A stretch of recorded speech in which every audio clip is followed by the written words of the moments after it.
So welcome, good morning to everybody here. This is a presentation of current trends in underage drinking and substance use, um, put on by the Governor's Prevention Partnership. My name is Jessica White. I'm a program manager with the Partnership of Communities and Schools. My background is in education and youth development. I hold an active teaching certification, and I spend over 10 years working in out of school time programs for young people with various organizations such as Boys and Girls Clubs and other youth serving organizations. So very happy to be here with you today. This presentation is being sponsored by or put on by the Governor's Prevention Partnership. Here at the partnership, we work to enhance the youth prevention and mentoring framework in Connecticut through offering trainings, technical assistance, and other collaborative approaches. We aim to connect people, programs, and communities to the resources that they need to positively affect the lives of Connecticut's youth. Also want to take a moment to give a huge thank you to our sponsor for this presentation, which is Cigna. Cigna is supporting us this fall in putting on a series of 3 current trends presentations, this being the first one of them. But we will also offer a current trends presentation in November that is focusing on youth substance use and mental health.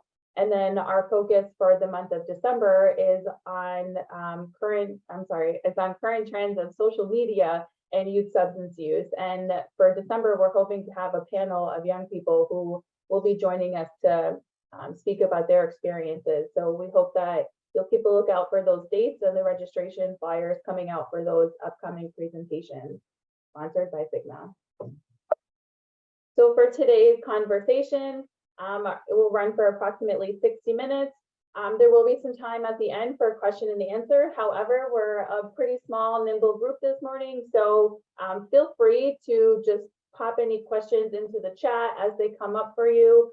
You can even come off mute and interrupt me. I'm totally fine with that, and I appreciate the conversation and the feedback. So feel free to chime in with any questions or comments that you might have as we go through the material. We are recording this webinar today, and we will be sending out the recording along with some additional materials to everybody here and everybody who registered but was not able to sign on this morning.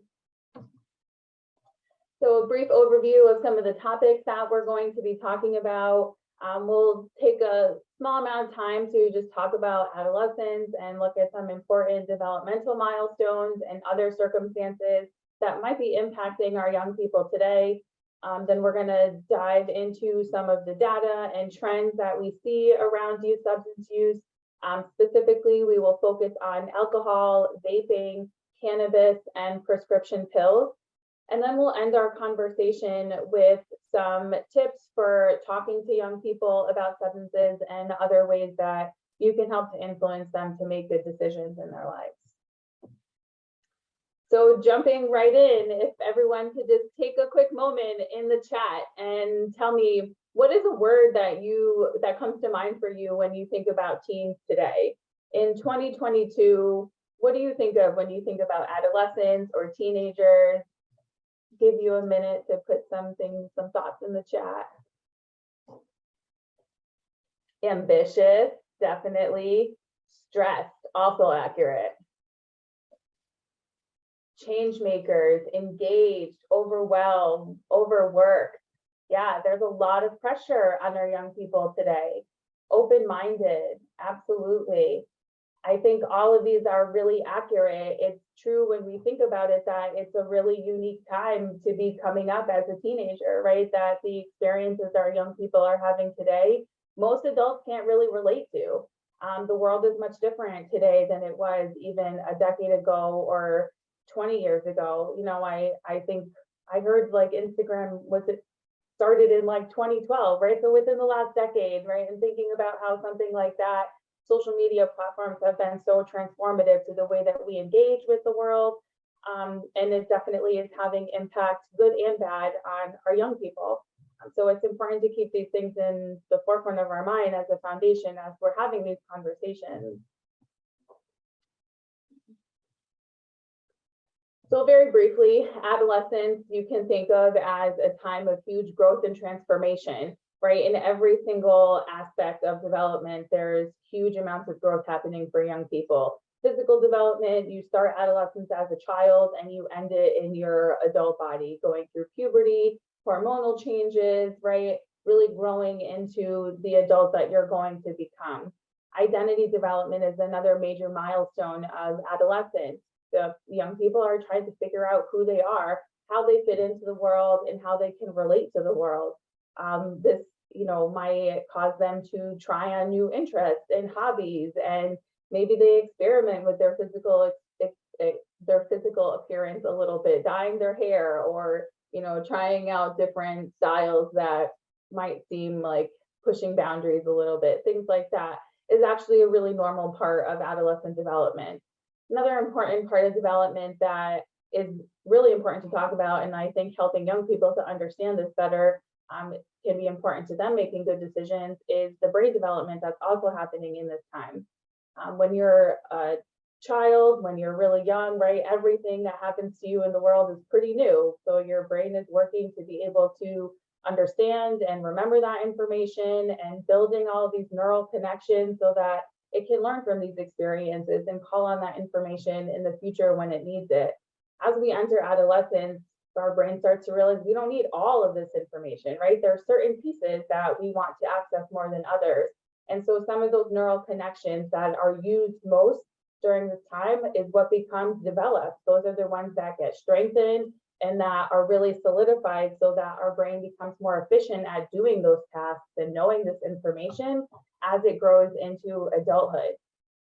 This is an important consideration because we know that 90% of addictions start in the teenage years. And a lot of it is because of this brain development that's happening in this time, that when there are substances and other things that are being introduced that are throwing off the natural balances that exist in the brain and that are impacting the development that's happening at that time, it can really have long-lasting impact. So, a teenager using substances and the impact that it has on their brain is very different than an adult choosing to do the same things. And those are really important conversations that we should have with our young people. It's important to talk about adolescent mental health. As I mentioned, next month, we are going to be doing a much deeper dive on the relationship between mental health and substance use. But we know that this is something that's of huge concern to our young people right now. Last year, the Surgeon General released an advisory that really was a call to action to everybody in the country to pay attention to what our young people are experiencing and what they're saying. So we've seen in recent decade a huge increase in the rates of teen depression, especially for young girls. It's much more pronounced for them. 70% of teens say that anxiety and depression is a major problem among their people their age. So this is something that they are very aware of, even if they might not be experiencing it themselves. They know that it's something that their peers are dealing with, and that is an important issue to pay attention to. Looking at Connecticut, in 2019, on the Youth Risk Behavior Survey, we had 30% of our teens in Connecticut report that they have felt sad or hopeless in the previous 2 weeks. So 2019, this survey was administered before the pandemic. And we know that since then, a lot of these challenges and a lot of these circumstances that people are navigating have only gotten worse. They've only exacerbated from there. And again, another important piece of this to pay attention to is that males and females are not experiencing these consequences at the same rate. That we're seeing, for some reason, 2 times as many females report feeling sad or hopeless than males.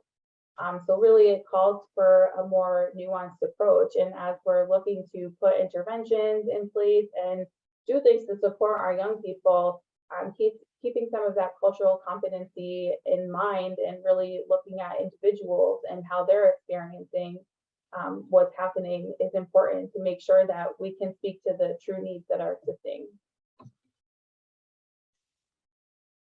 Social media and digital technologies is another huge factor that influences our young people today, for good and for bad.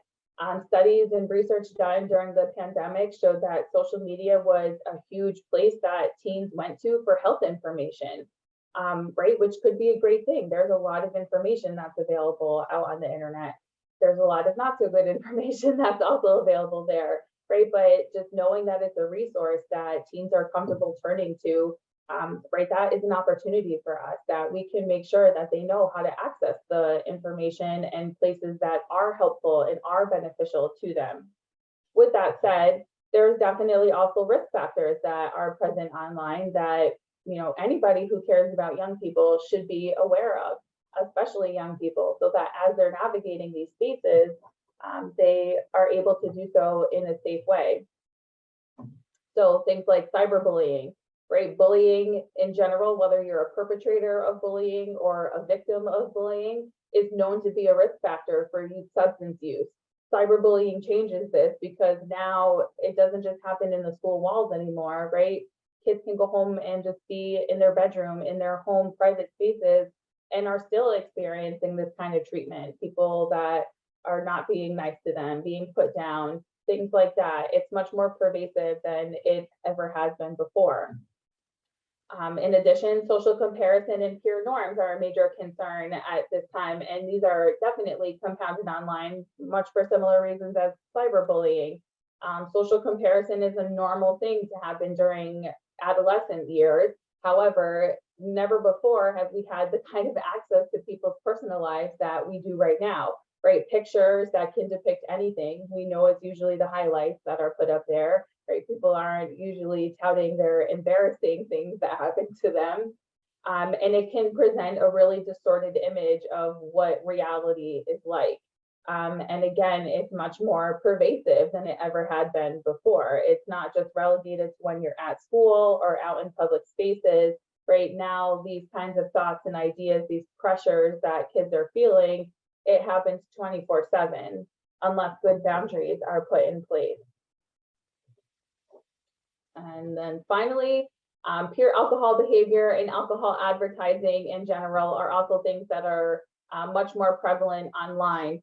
I talk about this a lot, especially to young people, that the marketing and advertising looks a lot different today than it did even when I was growing up, right? The lines between what is an ad and what is just somebody putting content on their social media platform, sometimes it's really hard to tell the difference. Product placement is a huge thing, right? So it might just look like, hey, here's a picture of me, if I'm a celebrity or something, here's a picture of me on the beach, but oh, my tequila bottle, that the brand that I own happens to be right here. So it's not clear that it's an ad, that they're trying to sell you something, but it's really prevalent and it happens a lot. And if you don't have a careful eye to know what that can look like and sort of be able to look through the advertising and the, you know, influence a little, if you will, a little bit, it can have a huge impact on behavior and the decisions that people are making, especially for young people. It's much harder to shield them from these ads than it was in previous decades. The last piece about social media that I want to mention is that it does create new avenues of access for young people. To kind of illustrate how this can work, and I don't mean to signal out any specific social media platform, but these are the popular ones right now, and this is a popular way that this can sometimes happen. TikTok might act as the marketing platform, for example. If you're not familiar with TikTok, it's a social media platform where people make short videos that often have like text and music to them. Sometimes there's fun dancing, things like that. But you also see people that are advertising products, drugs, things like that, that they have for sale, putting pictures or, you know, even showing paraphernalia, demonstrations, things like that is what you might see on there. Then they might have something like their Snapchat handle in the text or in the caption that you can then find them on Snapchat and reach out that way. Snapchat is a messaging platform, it's a social media platform, but the novelty of it is that your messages disappear to the sender or to the recipient after they have read. So they open the message, they read it, and then once they close it, then it's gone and it's not traceable again after that. So it's a really good way to send discrete messages that there's no evidence left of them after. So TikTok might be the marketing platform, and then Snapchat is where the sale is happening, where arrangements for the transaction get made. And then now with things like Venmo and Cash App and all of those other money exchanging platforms, that's another easy way that money can be exchanged and a purchase can be made that way. So more and more we're seeing that these pathways and that these new avenues of access are becoming available to young people. Also on the screen, you'll see up there some of the common emojis that are associated with some of the most used substances. And I have a couple more examples of these two later in the presentation. All right, so now we are going to jump into talking about the 4 most commonly used substances by young people, with alcohol and vaping being by far the most popular and most prevalent. They're very close to each other in terms of past rates of use. As you can see on your screen, interestingly, according to this survey, vaping just edges out alcohol. It's obviously really close, but I think when you zoom out and look at lifetime rates of use, alcohol is the most commonly used substance, followed by vaping, and then cannabis, and finally prescription pill misuse would be the last. So we're gonna dive into each of these and talk about them a little bit more in detail. Feel free to put any questions or anything in the chat as well. So looking at underage drinking, there's some great news here actually. In the last decade or so, the last several years, we have seen declines in the rates of underage drinking. However, they are starting to see that the rates of decline are slowing a little bit. There's some leveling out effect. This data is from before the pandemic, so that's another important consideration, that it's really still to be seen what the long-term impacts on the pandemic and substance use are going to be. We know in the immediacy, at least for adults, there were some dramatic increases in the amount of substance use. But then for young people, there were studies showing that it had declined quite a bit in that period of when a lot of the shutdowns were happening, and last school year, not everybody was back fully in person yet, so on and so forth. But alcohol is the most commonly used substance among young people. It's really important for adults to just be thinking about the modeling that they're doing with this with young people, right? How they're talking about substance use, like, and especially alcohol, because it's everywhere in our society. I heard a quote one time that really stuck with me of a public health researcher who said, alcohol is like wallpaper in our society. It's everywhere to the point that you almost stop noticing it sometimes because it's just that common. But really getting young people to think about how it shows up and, right, what are responsible ways for adults to consume, right? And why is it different for young people, right? That they shouldn't be following those examples that they might be seeing happening around them.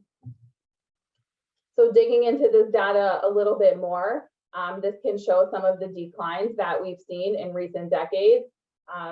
You can see that from 1997 to 2019, the rate of past 30-day past use of teens had fallen almost, it was cut in half. And we've seen similar declines in the rates of binge drinking, and also number of young people who report that they had done something like got into a car or driven with somebody who had been under the influence. So these are really good trends, and it really shows that the messaging and the conversations, the prevention efforts that have been made are having an effect, and they're really working. So we should continue to be doing them. Another good piece of news is that when we compare Connecticut to the national averages, that we see there's a slightly less likelihood of young people in Connecticut consuming alcohol, or their rates are slightly less, which historically is different. There was a time within the last 2 decades that Connecticut rates were above the national averages. So really kudos to us and to all of the people who are doing work in the state to try and keep our young people safe. We have to keep doing what we've been doing. Again, when we dig into this data a little bit more, it's important to look at how these rates are affecting different populations of people. And when we break down the data by gender and sexual orientation, there are some troubling patterns that exist. And this is not just true for alcohol, this is true for all of the substances. But we see that females and youth who identify as LGBTQ use substances at increased rates compared to the general population. So total, about 25.9% of young people has reported drinking alcohol in the last 30 days, but that jumps up to 33% if you just look at LGBTQ youth and 29% if for females. So the declines that we've been seeing haven't really been felt across all groups of people. And again, I think that this speaks to the need for really targeted interventions and for thinking on an individual level about what are the risk factors that are impacting people and how can we put more targeted interventions in place so that we can see these rates decline across the board, that all young people are having the same protective factors and able to make the same healthy decisions. So we know that there are lots of risk factors that are associated with underage drinking. We know that young people who drink alcohol are more likely to have academic challenges, lower grades, more time missed from school. Drinking in general increases the risk of physical and sexual violence. And this is more true for young people who have, again, that brain development comes into play where their impulse control, their prefrontal cortex is already less developed than what it is in an adult. So if you're adding alcohol into that mix, it makes it even harder for them to be able to make the decisions and to think through what the consequences of some of their choices might be. We know that accidental injury is the #1 cause of death among young people, among teenagers. And consuming alcohol only increases the potential for accidental injuries to happen. And then finally, alcohol poisoning is another big risk concern for young people. Although teens may drink less frequently than adults do, they tend to consume more per sitting than an adult would. And a lot of this, again, is just not knowing limits, that their brains not being fully developed, can't always think through the consequences of what their choices are and how that can affect them.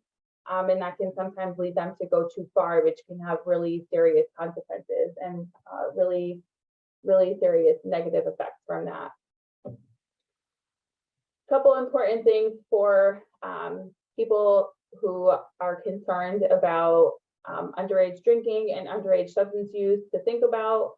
What are some of the things that impact underage drinking? And I would actually also add cannabis into this also, now that adult use cannabis has been legalized in our state. All of these same considerations should be thought about for both of these substances in terms of how we can keep young people safe. One of the biggest ones is community norms.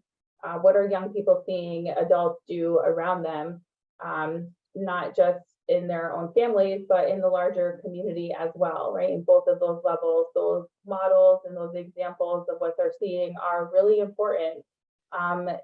It could be seemingly minor things, right? But are adults turning to alcohol to cope with stress, for example, right? Is it, I had a long day at work, so I'm coming home and this is my chosen coping mechanism? Right, just having awareness of things like that, that maybe we should try and set alternate examples for our young people as well, right? Letting them know that there is better ways to manage stress or manage anxiety, whatever those types of examples might be, but just being aware of that and what those messages are communicating. Another one would be media messages. I brought up the prevalence of celebrity alcohol brands that exist today. And, that's the type of thing that I'm talking about. We have a lot of laws against advertising in places where we know young people are likely to be exposed to those, whether it's tobacco or alcohol, right? There's limits on all of them. but it's much, much harder to enforce in the digital age than it ever was before. Those lines are largely blurred. There's also been a lot of studies showing things like alcohol product placement in movies, including movies that are rated PG-13, for example, that there's been like a 96% increase in the number of alcohol product placements happening in like the top 100 movies, I think, in the last 10 years. But that's a huge, huge increase in ways that we were not previously exposed to some of these. This is going to have an impact on our young people, right? Like these are sort of basic psychological advertising strategies that they work, and there's a reason that they do. But having awareness of that and like knowing when you're seeing that Bud Light in this movie that someone's drinking, right? Call that out as product placement and know what they're trying to do with that. Last couple of things I'll talk about on this slide is access and availability and policy and enforcement. And especially in the post-COVID era, these are two important considerations to think about. One of the consequences of COVID and the shutdowns was there was a loosening of our liquor laws. You used to not be able to go into a restaurant, for example, and have to-go beverages, alcoholic beverages to go, and you can now, right? So it's more increased access, more increased availability. Those are the things that help contribute to increases in youth underage drinking, right? We know most young people get substances, whether it's alcohol or other things, from their home or from the homes of their friends. So it's not that they're going to bars necessarily, right? It's having the place of consumption move from the bars and restaurants to the home that is helping to increase some of the access and availability. And then policy and enforcement is another thing, right? How are municipalities or law enforcement agencies doing compliance checks, making sure that there aren't establishments that are selling to young people and that they're following the ID laws that are in place. Just this past year, I think in July, it went into effect, that anytime a tobacco product is sold, they're supposed to ask for an ID now. It used to be, you know, if you looked over 26, right, there was sort of that rule that there was some leeway in it in terms of that, but no, now every time a tobacco product is sold in Connecticut, they should be asking for an ID and they should be scanning those IDs. And all of these are examples of policy and enforcement that help to do things to keep substances out of the hands of young people. All right, so now we're going to jump into vaping. So it's really unfortunate that we came really, really close to eliminating cigarettes and tobacco use among young people. In 2019, we had gotten that number down to, if you look on here, just 3.7% of young people reported smoking cigarettes in the previous 30 days. But much of that has been replaced by vaping now, using these electronic devices that administer nicotine, or rarely there's not nicotine. Sometimes they have just other essential oil type of things that they put in them. But these are really popular among young people. 44.8% of teenagers in Connecticut reported having vaped in the past 30 days. I'm sorry, 44% reported having ever vaped in their lifetime. 27% reported having vaped in the previous 30 days. So they would be considered current users. That's almost a third of our young people, though. That's quite a high number. And there's definitely consequences that come along with that. So in these pictures, you can see some of the different ways that these devices can look, and it does change quite a bit. We'll talk more. I have some examples of that in other slides. So each of the vapes, although they might look different, have some of the same main components of them. They all have some kind of battery powered so that they can charge, that they can heat up the liquids that are in there and turn them into an aerosol that is then inhaled by the user of it.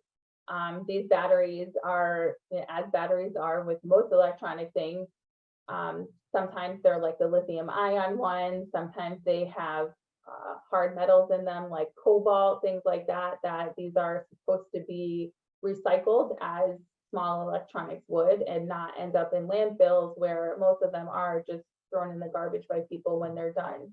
But the batteries are problematic for that.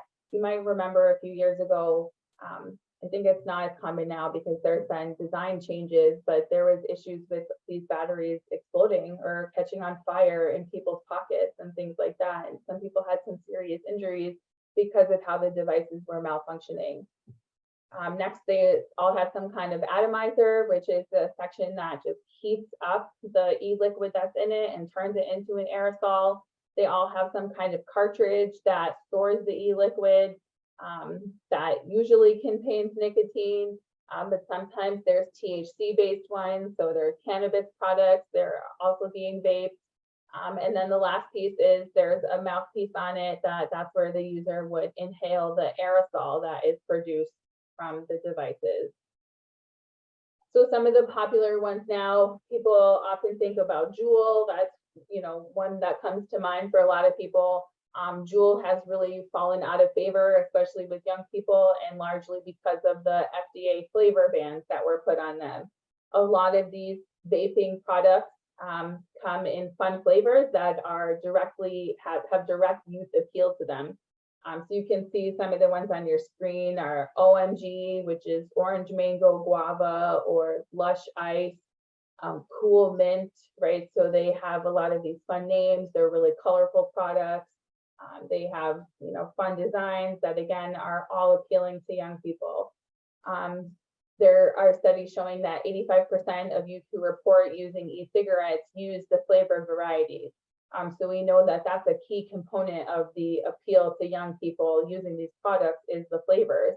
And there's a lot of ongoing conversation from the FDA about what's going to happen with this. They did release some proposed bans over the summer. There's been a lot of pushback about this, and I think it's sort of in limbo right now. So it's to be seen what will happen. But we know that the bans work because when the bans were put in place on the Juul products, that they stopped using them, right? That's why the products that you see on your screen, Puff Bar, Smoke, right? These are disposable or refillable pods. Those were not included in the initial FDA bans on flavored tobacco products that were put in place. So these products were left untouched by that and have grown in popularity as a result of it. So to be seen what will happen with those and what the final consequence would be, but it's pretty clear that eliminating flavored products will do a lot to prevent young people from using these vaping products. So in addition to this, there's a lot of, I would say, manipulation that happens through advertising about these vapes, right? Even us calling them vapes is a result of the marketing strategies that have been used for these products. They're often touted as something that is safer than cigarettes, but that doesn't mean that they're safe, right? That is sort of like fishy language. They're like, sure, safer than cigarettes, but that doesn't mean that they're okay to use or that they're free from harm if you do use them. Vaping products are often advertised as a way to stop smoking cigarettes, as a smoking cessation tool.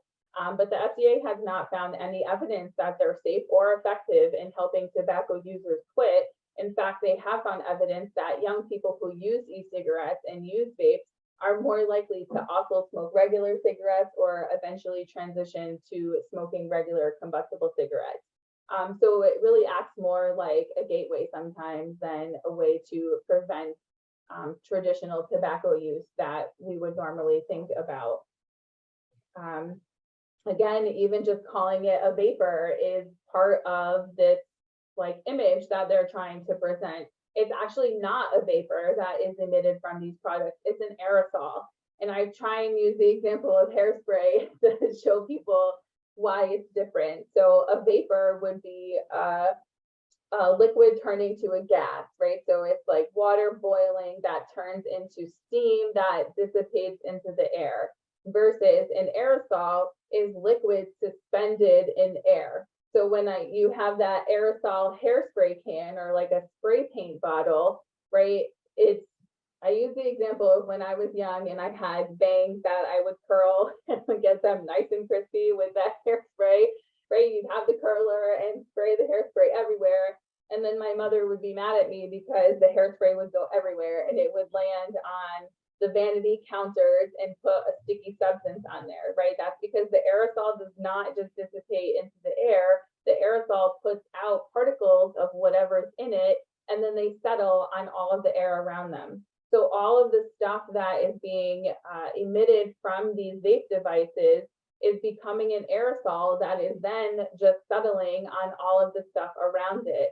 So we know that the aerosol that comes out of vapes has things like nicotine, a ton of carcinogens, cancer-causing chemicals, things like diacetyl, which has been linked to popcorn lung, in addition to things like heavy metals and other things that we won't drink water and stuff that has this stuff present in it, but for some reason people are not as worried when they're vaping about these things. So these are important things to talk to young people about, right? It's not that you see people indoors sometimes that are exhaling and just letting the aerosol go, right? There's a reason that you're not supposed to be using that stuff indoors, that you should go outside, because there still is secondhand smoke and there still is an impact on the people around you when using this. So the last sort of talking point that I want to share with you about vaping that has shown to be pretty effective in talking to young people is focusing on some of the environmental impacts that are a result of vaping. So tobacco harvesting and tobacco production is a very environmentally intensive process, that it usually is destructive to the area around it. There's a lot of child labor in some places that is used to harvest and to produce all of the tobacco. So from that's where the nicotine comes from, that is put into these vapes.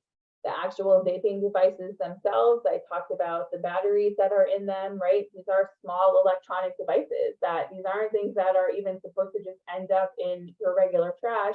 They really should be brought to like a municipal recycling facility, a place that is equipped to be able to actually dispose of these products in the right way. Additionally, nicotine is considered an acute hazardous material, right? So it's another thing that is not supposed to end up in your regular landfill. Nicotine should be treated, even the small minuscule amounts that are found in empty vapes, right? There's much more when they're used. I'm talking about like a used vape. There's not that much nicotine left in them, but it's still enough for it to be considered a hazardous material that should be properly disposed of. So this is something I think a lot of people are not aware of, even adults who are users of these, that there's way too many of these that are just ending up in the trash and are not being properly disposed of. But vapes are trash, and kind of pulling on some of these environmental concerns that are really important to our young people has shown to be effective at helping them to reconsider these choices and reconsider how they're using these. Okay, so we're going to jump into cannabis now.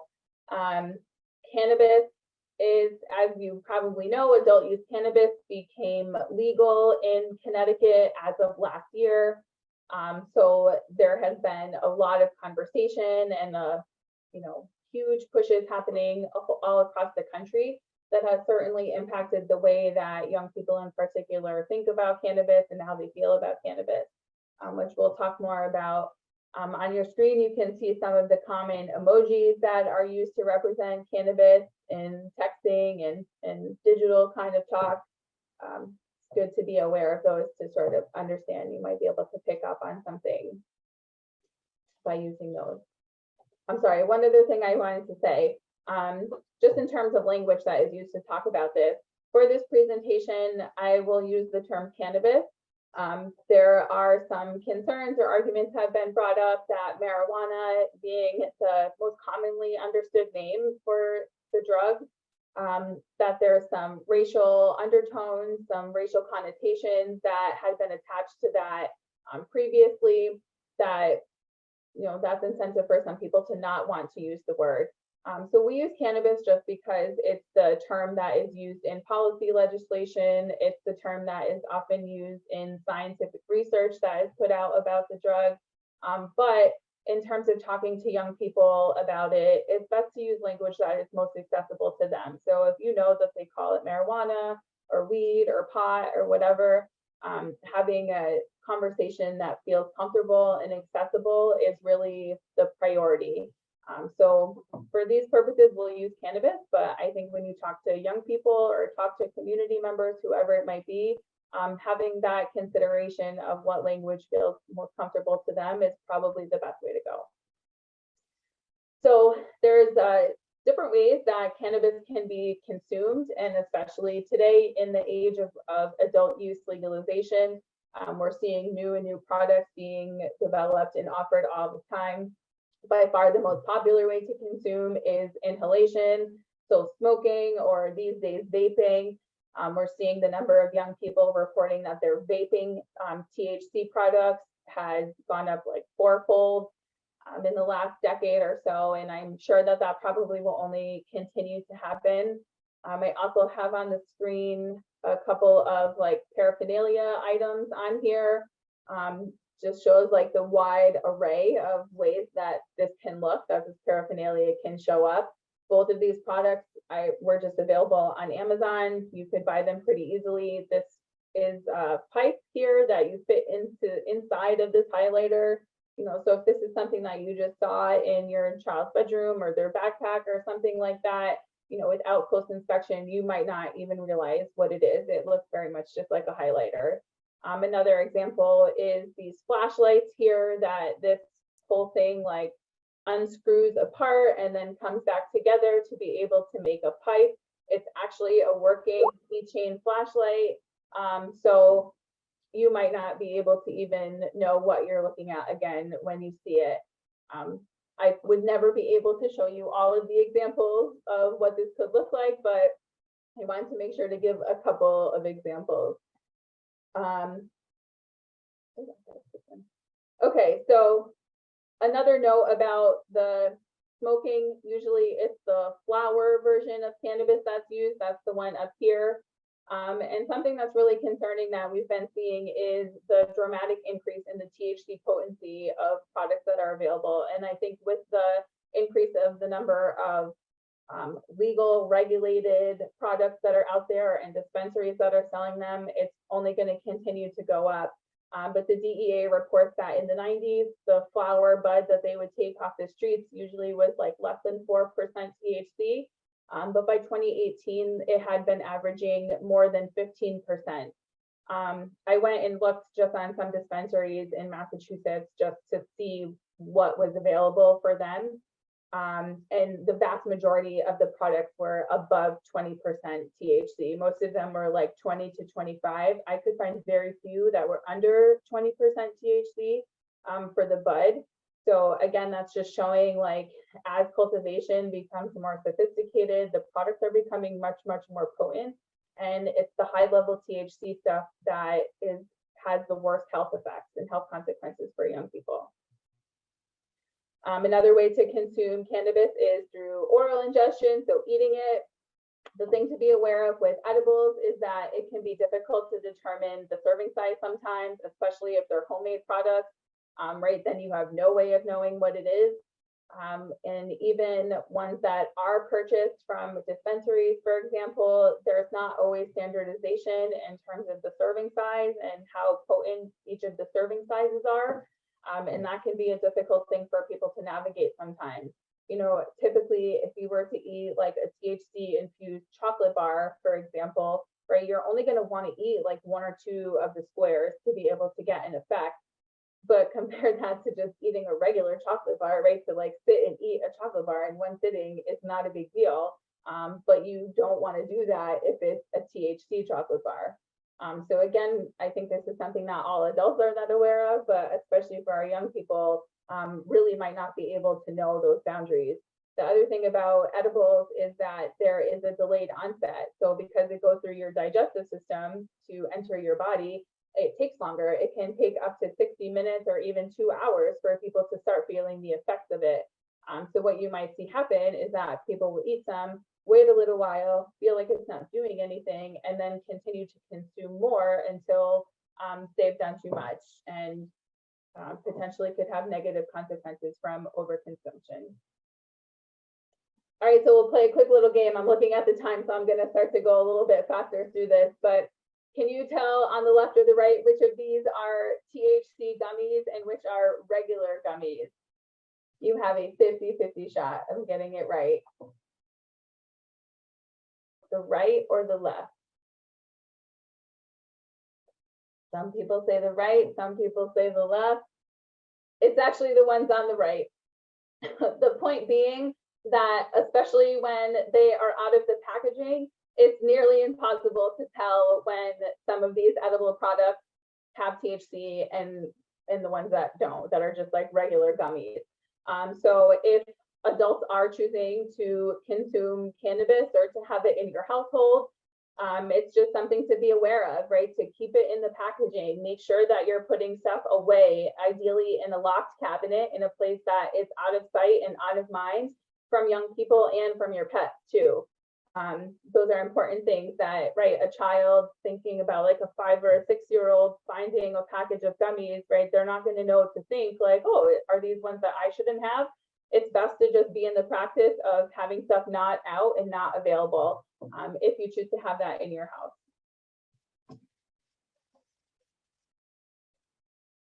All right, the last form of cannabis consumption that I want to talk about is concentrates. So these are relatively new products. I think they're gaining in popularity now with dispensaries coming out. These can be made at home. I highly recommend not doing that.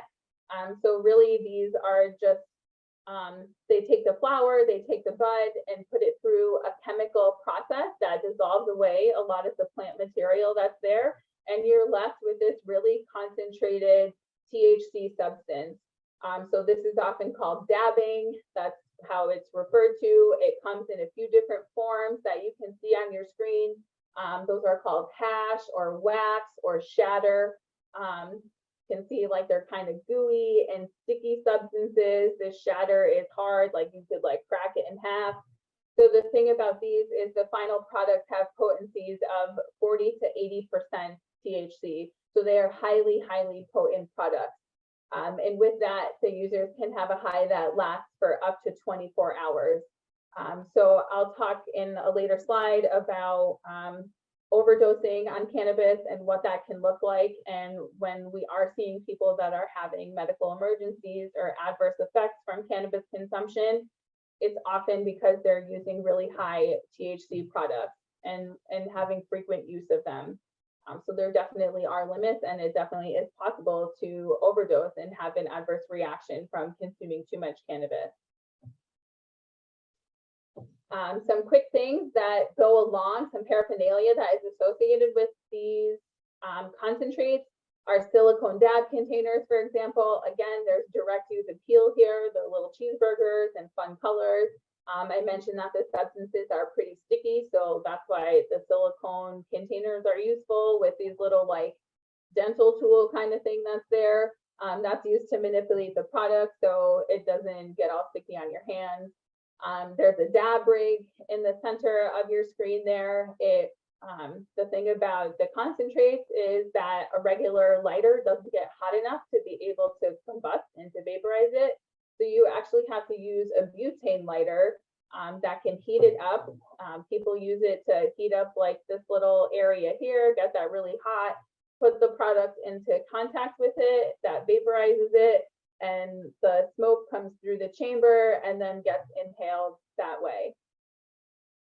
There's also these dab kits. I found these images on Amazon. This kit was available for purchase, and it has everything that you would need to be able to use a concentrate like this. These are the silicone packs. This is the butane lighter. This is the smoking device that they would use. Again, they would heat this part up, the nail here, get that in contact with the product, and then this chamber fills up with smoke, and then that's what they inhale through the mouthpiece up there. So these are not the most popular with young people, but it's something that I think is going to become more prevalent as legalization and dispensaries open up in Connecticut. It's possible that we'll start seeing these products more, especially with young people. Okay, I'm actually just in the interest of time going to skip this slide. But what I wanted to kind of focus on with this is just how really our call to action now as adults who care about young people and want to prevent substance use is to focus on a lot of the social norming that's happening around this. We're seeing that the number of young people who are saying that it's dangerous or harmful to consume cannabis is decreasing. So in 2015, 36% of young people said that there was great risk from smoking cannabis once or twice a week. And in just 5 years, that number has declined almost 10 percentage points, down to 27%. So now this is interesting that we haven't, luckily, thankfully, haven't seen a lot of the drastic increases in rates of use of young people, that even though they're perceiving it to be less harmful, the rates of use have stayed pretty consistent. There's been some upticks in places that have legalized, but gratefully, I think that a lot of the prevention and policy regulations that have been put in place to keep these products from young people seem to be having the effect that they were intended to. But there's still things that we can do to help to create an environment where it's clear to young people that although it's legal for adult use, it's still not safe for young people to be using these, and there's a reason for that. So simple things like not using phrases like recreational marijuana, right? We don't want to associate the idea of recreation, something that's fun, leisurely, with substance use like this. So instead, trying to use language like legalization of adult use cannabis, right? That is sending a really clear message to young people that it's legal for adults. It might be legal, but it's still not legal for you, right? 21 for a reason. And it's really for your protection and safety that we want you to be able to develop and not have an hindered development because you're using substances. So again, just being intentional about language and how we talk about and describe these, the modeling that we're using for young people, right? This is a slight shift, but I think it sends a really loud message. So some common myths that we see come up a lot with young people, and just to offer you some talking points and ways that you might be able to have these conversations. Many people feel that cannabis is not addictive. That's not true. They find 1 in 10 users experience cannabis use disorder.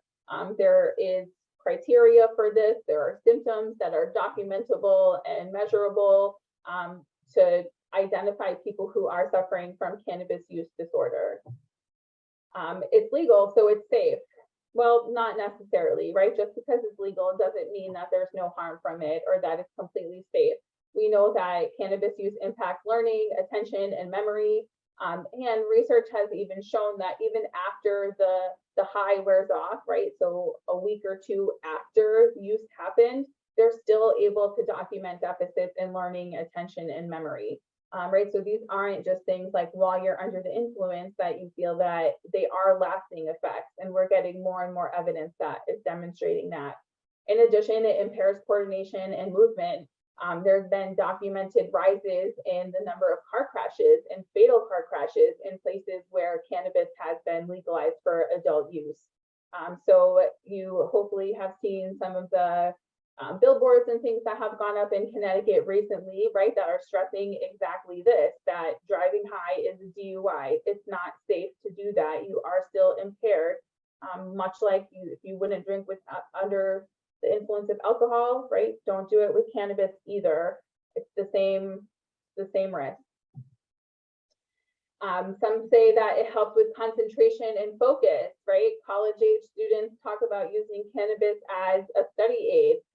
That's really not true. Actually, it's probably making it more difficult for you to concentrate and focus in the long run. A really interesting study that I saw talked about how the quality of sleep of cannabis users is hindered. You might know you have different stages of sleep throughout the night, and they're all important for your body and your brain to rejuvenate and regenerate itself. And they find that after cannabis use, but your brain spends less time in the REM stage, right? That's the stage where you're dreaming and your brain is solidifying all of the things that it learned that day and all of the new information that it took in. Well, if that's not happening at night, then your ability to remember and to really like internalize that information is going to be hindered from that, right? If you're not getting the quality of sleep that you need, it's going to affect your concentration and focus the next day. And in fact, in some of these studies, they found that college kids who were cannabis users had a lower GPA and skipped more class, even compared to alcohol users. So it was found to have more detrimental impact on academic outcomes than even college alcohol drinking did. Some say it helps to improve mental health. However, cannabis use over the long term has been linked to increases in anxiety and depression and suicidal planning. So, you know, there might be some temporary reprieve of mental health challenges while somebody is using. However, in the long term, it affects your body's ability to regulate its own anxiety and depression and to regulate your mood naturally. So it's better if you struggle with those things to avoid. And the last one, that it's not possible to overdose on cannabis. And that's also not true. The overdose on cannabis probably just looks a little bit differently than what we would normally think of, right? It doesn't look the same as an alcohol overdose, for example. But there's this term greening out that's been used to describe the symptoms and the experience that some people have. And it looks like sweating, nausea, vomiting, extreme anxiety, panic attacks, hallucinations. People have just like a big disconnect from reality, from what's happening. And it can be a really scary feeling for some people too. But this is becoming more and more common. I think that there's been reports of emergency rooms that are seeing an increase in the number of young people coming in with these symptoms because they consume too much cannabis. And again, it most often happens with the high THC potency and really frequent use. So the risk of this is increased with the cannabis concentrate. And then the last thing I'll mention is cannabis hyperemesis syndrome, which today is still considered to be pretty rare. However, I have seen some researchers saying that they think it's really just underdiagnosed. And what this is severe and recurrent vomiting. And it happens after there has been a huge amount of cannabis use or just over a long period of time. And really the only way to alleviate it is to detox from cannabis and to stop using it. That people, their symptoms of vomiting and nausea after the cannabis wears off will usually go away. But if they were to use again, then they come right back. So it's something to watch and to see how this develops. And I think as we learn more about it and learn, you know, to identify the symptoms better, wouldn't be surprised if we saw the rates of this increasing across the country as well. Okay, I see it's 11 o'clock. I'm sorry, we're going a little bit over. We probably have like 10 or 15 minutes left. This was recorded or is recorded. So if anybody is not able to stay, you will definitely get the recording afterwards, but thanks for hanging in there with me. So the last section we'll talk about here is prescription pill misuse. And this is, we'll play another little game here. So I have a couple examples of real prescriptions and of counterfeit pills that were confiscated by the DEA. So it's either all of the left ones are fake or all of the right ones are fake. Which ones do you think are the fake pills? What are the counterfeit ones? Are the counterfeits the right or the left? I see left, I see right. Yeah, again, much like the gummies, the point is that it's really difficult to tell that these counterfeit pills are often very convincing that they look just like the regular stuff you would get from a pharmacy. The ones on the right are the counterfeit pills. So if you guess right, again, you got a 50-50 shot of getting it right or not. But we are seeing a huge influx in the number of counterfeit pills that are coming into our country that the DEA is confiscating and taking off of the streets. This is definitely a growing problem that people should be more aware of. We have rates. We have data on use of rates of use for teens in Connecticut that talk about lifetime use compared to the others for past 30 days. So about 10% of young people in Connecticut say that they have misused a pain medication. at some point, which all that means is taking it other than how a doctor had recommended, right? Maybe they took somebody else's medication, maybe they, you know, took more than what they had been prescribed or something like that. And again, here we see the troubling trend of females and youth who identify as LGBTQ have increased rates of use, and something to be really aware of to understand how their experience is different and what are the effective interventions that we could put in place for them. So broadly, there's 3 classes of prescription pills that are often sought to use outside of their intended prescription purposes. There's depressants, which examples are Xanax and Valium, stimulants, things like Adderall and Ritalin, and then finally opioids, which are things like Oxycontin, Percocet, or Vicodin. So I want to talk a little bit about the opioid epidemic that's been happening, because it's often associated with overprescribing of prescriptions.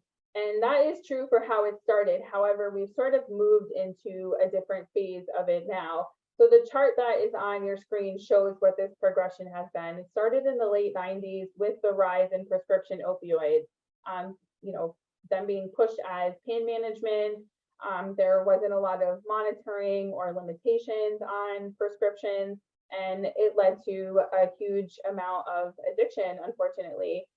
That eventually gave rise and transitioned into an increase in the number of heroin overdoses that we had seen. This was coming, I think, as a result of a lot of regulations being put on prescription pills and the availability. Today, we have very extensive monitoring of prescriptions that doctors are writing. They, you know, doctors literally get notices in the mail if it seems like they are overprescribing or prescribing too much. So that's not so much the driver of it anymore. Today, we are seeing a rise in synthetic opioids that are often being added to other illicit drugs. So it's these counterfeit pills that look just like your Oxycontins that you would buy at CVS from your pharmacy, right? But these ones are chemically different because they have these synthetic opioids in them. And fentanyl is probably one that you have heard of. I'll talk more about that in the next slide. But fentanyl is by far the most prominent one that people are seeing being put into these drugs, and is driving a lot of the increases in overdoses that we are continuing to see today. So we keep hitting unfortunate milestones every year of new record number of people dying to accidental overdoses. But interestingly, we're not really seeing the number of users increasing. The problem is that the drug supply is contaminated. The drug supply is becoming more deadly than what it had been in the past. So I hope that kind of helps to make a little bit of sense of, you know, the transition and sort of what we're seeing now, because this has consequences for adults and also for young people as well. So there have been, I've heard, up to 400% increases in the number of young people in the last several years who have died to unintentional overdoses. But again, it's not that the number of users is going up, it's that the drug supply is becoming more deadly. I talked in the past or in previous slides about social media being a new avenue of access for young people, and this is particularly true for pills. There's a lot of stuff that's being manufactured in, you know, overseas makeshift labs and things like that, and then being brought into the country that way. And social media is a huge way that those are sold and distributed, particularly to young people. So a little bit about fentanyl. Fentanyl is a synthetic opioid, so it's manufactured in a lab. You know, it's not the opioid that came from harvesting poppy plants and taking the extracts and, you know, making it that way as heroin is made, for example. It's much different than that. It's much stronger than heroin. It's 100 times stronger than morphine. It's inexpensive and it's highly addictive. So that's the incentive to add it to other illicit drugs, because it is cheap to produce and it makes your customer really want to keep coming back. It also can be taken in a number of forms. It can be injected, it can be smoked, sniffed, snorted, taken in form pill. Fentanyl is a prescription that's given for really extreme pain. For often you'll find it in like patches that people that have had like really serious surgeries or things like that. But outside of those extreme uses in medical settings, it really has no use other than when it's put into illicit drugs, unfortunately. But that is really, as I said before, the culprit that is driving the drastic increase in overdose deaths that we've been seeing. You can see this chart, which is from 2020, that 93% of the overdose deaths that happened in Connecticut were attributed to any opioid, and 85% of those were fentanyl. So it's by far the biggest culprit of this. But it's important to mention that we're even seeing fentanyl be added into things like cocaine and methamphetamine that are not opioids.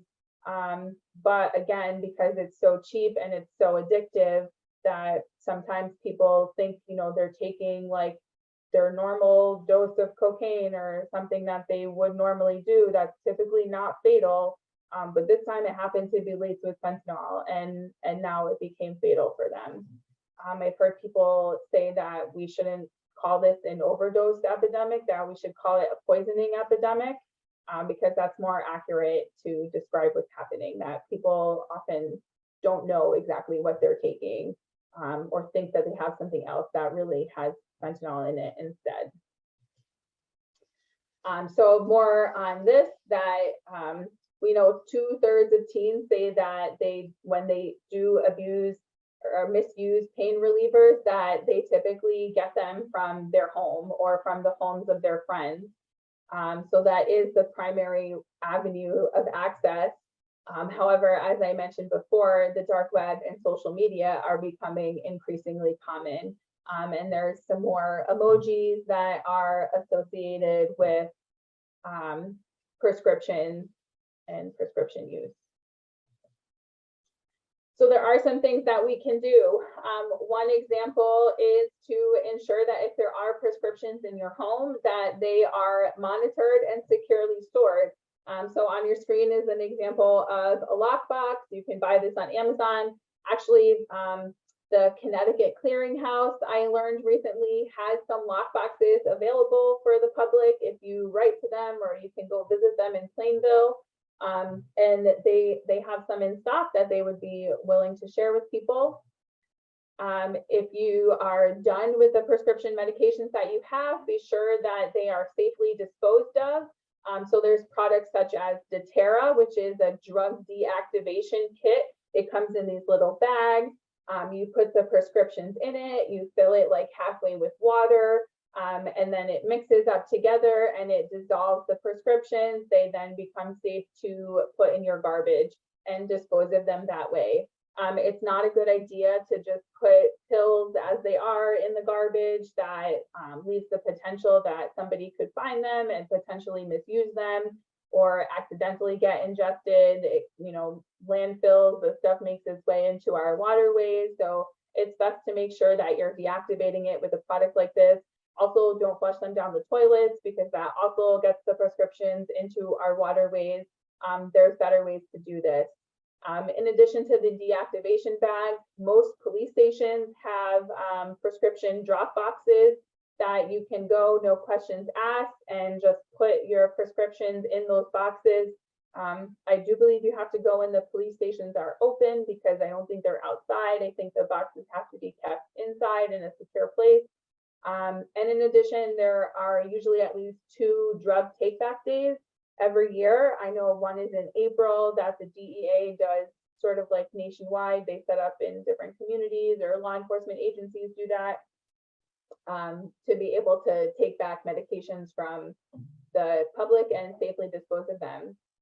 And then finally, if you know of somebody in your family or a loved one that is struggling with opioid use disorder, it's always a good idea to be prepared with naloxone. Naloxone is an overdose reversal agent. It is available without a prescription. You do have to get it from a pharmacy, but anybody is able to get a thing of naloxone to be able to administer in case of an emergency if you encounter somebody who has had an opioid use disorder.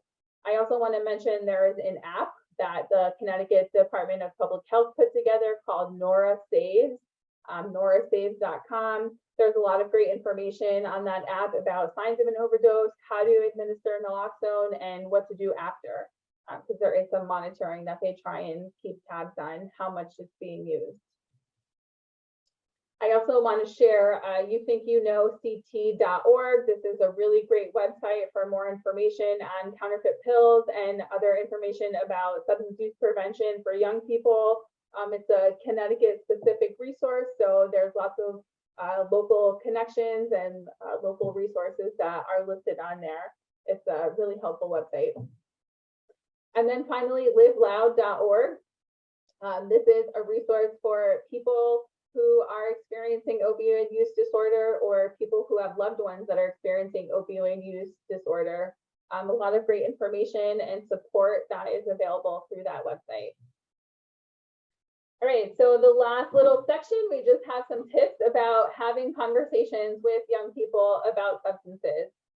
We know that youth who learn about the risks of substances at home or from somebody who they care about are up to 50% less likely to use them. That's a drastic decrease that comes just from really having a conversation and from learning expectations from the adults around you. So some tidbits to help you in these conversations. I hope I gave you some information on talking points for each of the substances and common misconceptions that young people might have.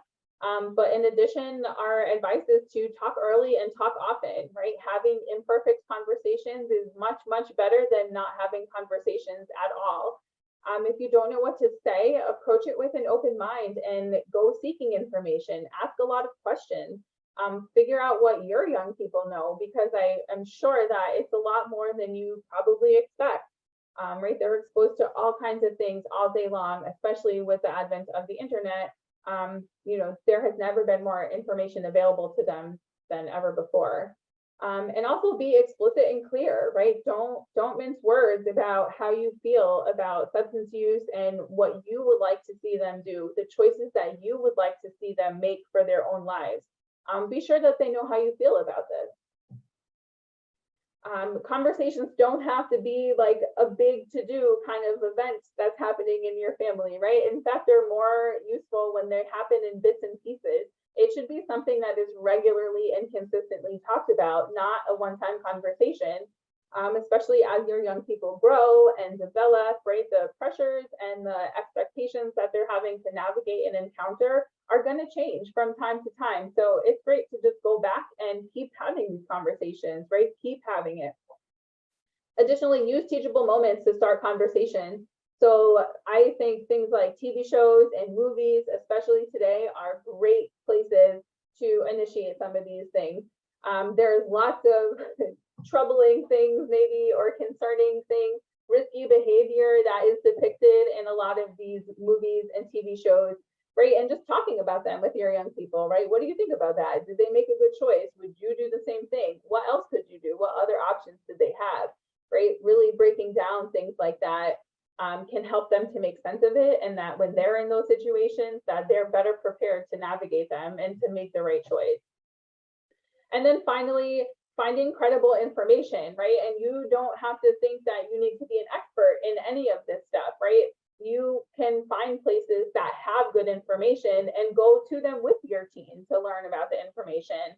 NIDA, the National Institute on Drug Abuse, is a really great resource. They have materials that are made specifically for teens, so it's written in a way that's really accessible and appealing to them. I also encourage you to talk about all sides of substance use with them, right? What are reasons people might choose to use substances, and what are reasons people might choose not to use substances? Right, the pressures that people face to, experiment, especially when they're teens, those are real, and acknowledging them and, right, just it's not so easy as just say no sometimes, right? So break it down. Like what do they feel about this? What kind of pressure are they feeling? How do they feel about choices other people make? Have in-depth conversations where you look at this from all angles.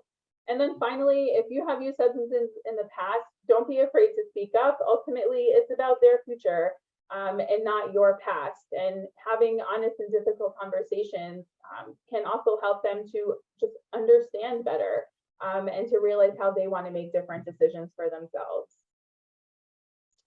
So when this gets sent out, there's just a list of resources for you guys available to have some further learning about this.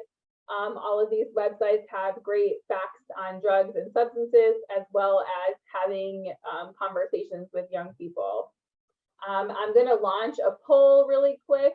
If you wouldn't mind just completing those questions. It's a really brief 4 questions. And if there's any questions or comments here, I'm available for them now. So thank you so much for your time this morning and for joining us. I hope that you learned something today and feel prepared to engage in substance use prevention with your young people. Thanks, everybody.